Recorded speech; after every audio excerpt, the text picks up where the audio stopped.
So a little bit dumb to take a video of a video. But that black part is totally that extended hub which came with my W58 adapter. That silver bit that it's literally touching is part of the adapter kit. And I think I've basically just confirmed my theory that the clutch is not actually quite fully engaging, and that's what's generating heat, which is making it work weird as I drive. So this thing will have to get pulled back at a point. I feel like I kind of see on one side it might not quite be touching, but it sure feels like about a 1/16 to an 1/8 needs to be taken off the back of that thing.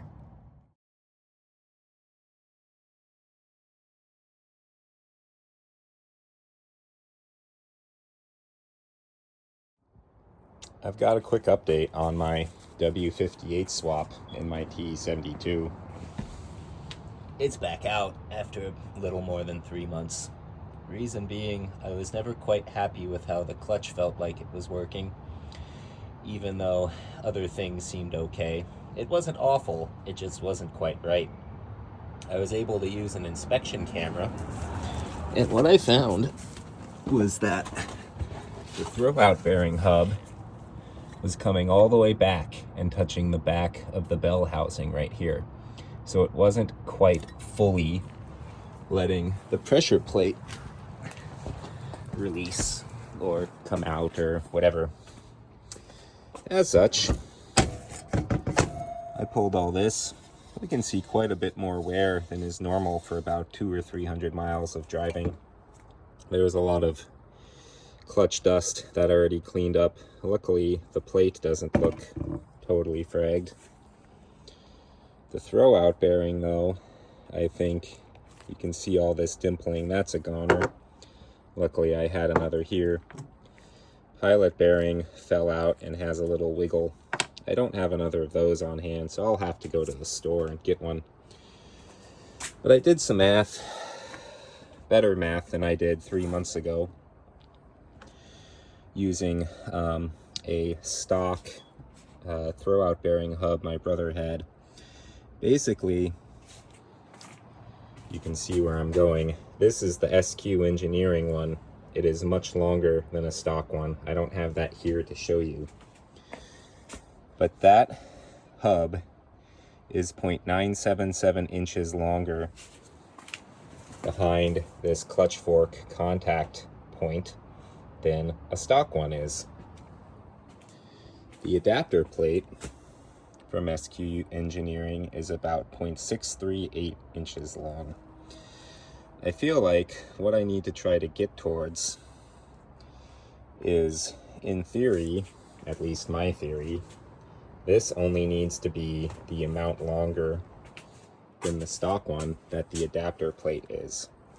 So if I take that 0.977 and subtract the thickness of the adapter plate, which was 0.638, basically 5/8 of an inch, I get 0.339, which is a skosh more than 5/16 of an inch. That seems like a lot, but I just added this milling, or this lathe, to Bauer Mechanical. So I think what I'm going to do is I'm going to mark out maybe about 1/8 to 3/16 to start, and I might mock this back up in the car really quick and use my inspection camera to see if it's not touching at that back edge again. If it is, I'll take more. If it's not, I'll put it back together and party.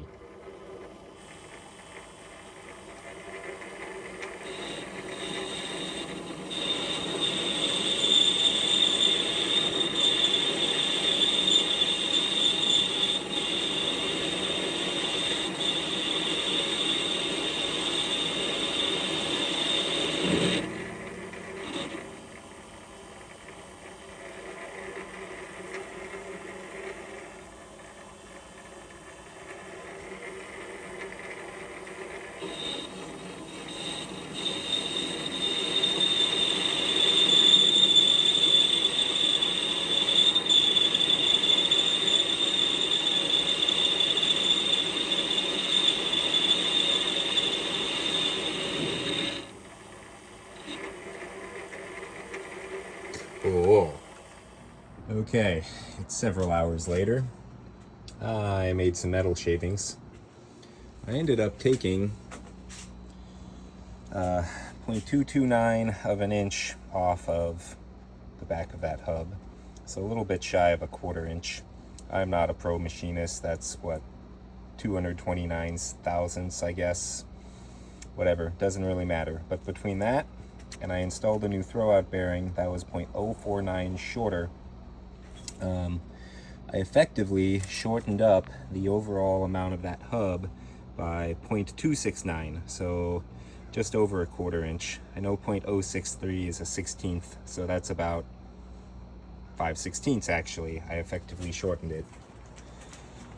It sucks to put a transmission back in a car by yourself on the ground with jacks and things, but I am successful now. So that black hub, that's the clutch hub, and before I started all of this, that back edge there was slammed up against the back of the, or the front of the transmission right there. We can see right here, I probably actually only needed to take about an 1/8 inch off, but we have a little bit of extra room. So this is looking like it did what I want. I'll be very excited to readjust this clutch, put all the rest of my bolts back, get this thing down off the ground and go for a test drive. So I guess the answer, or the comment I have for anyone doing a W58 swap with the SQ engineering kit for the Toyota T50, they do advertise it as specifically for the 4A engines and not necessarily the 3T engines. So what I've learned is if I did this again, or if you do it, invest $30 in a cheap Amazon bore scope and check that hub depth the first time you get that transmission in, because you may need to machine it. Obviously, you don't need to be so nice as to use a lathe. You could probably get what you needed with a combination of a hacksaw, grinder, whatever, etc. But yeah, that should be that. I will be putting this back together. I'll have further road reports from the whole combination with the aluminum flywheel and hopefully a new dyno test in the coming weeks. My 3TC did 127 horsepower to the wheels with my 44 Makunis and all the other jazz done to it last year. I'm hoping we break 130 and maybe poke up toward 135, because that aluminum flywheel is 11 pounds less, I think, than the steel one. So that's a lot of weight the engine doesn't have to work to keep moving. So we should see a little bit of a driveline gain in horsepower. That's it.